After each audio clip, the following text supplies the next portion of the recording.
Hi everyone, welcome to Story Time. My name is Helen and I work at Miltown Library. Today I'd like to read you this story called Winne and Wilbur at Chinese New Year. And this book was written by Valerie Thomas, illustrations by Korky and published by Oxford University Press. Winnie the Witch sat in her rocking chair and felt very bored. I want something exciting to do, Wilbur, Winnie said.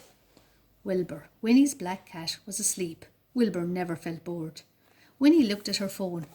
Celebrate Chinese New Year, it said. She scrolled down. It sounded wonderful. Food? Wilbur woke up. Wilbur liked anything with food. That's what we'll do, Winnie said. We'll invite all our friends and family to a Chinese New Year party. Now Winnie didn't feel bored. She felt excited. First we have to clean the house, Winnie said. Winnie and Wilbur jumped onto her broomstick and they swept and dusted and polished until the house was sparkling clean. Then Winnie put the broomstick in the cupboard. We mustn't sweep during Chinese New Year in case we sweep away good luck, she said. Now we need some decorations, said Winnie. She found some paper, scissors, glue and glitter and made some shiny red lanterns. They looked good, but not fantastic. Then Winnie had a very good idea.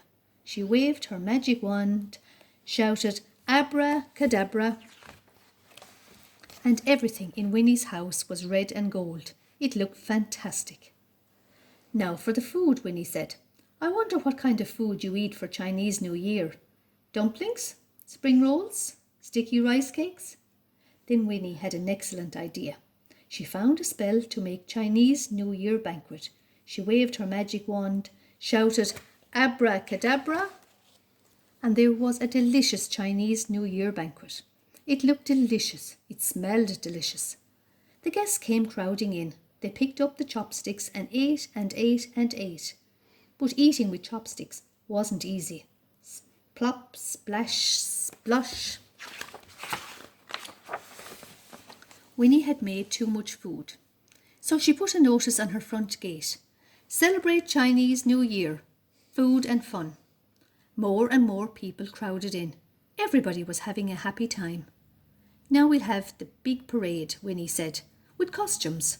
She waved her magic wand and shouted, "Abracadabra."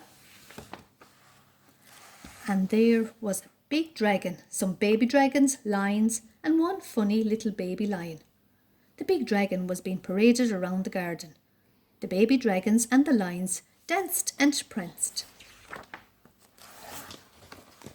But the funny little baby lion just wanted to eat. It took some dumplings and a spring roll.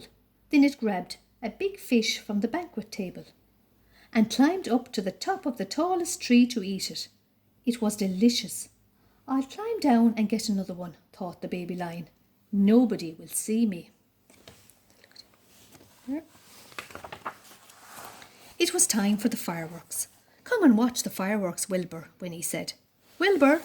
Wilbur! Where are you, Wilbur? Winnie looked everywhere.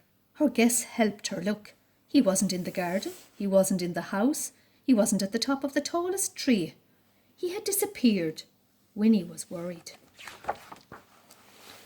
The baby lion crept up to the banquet table.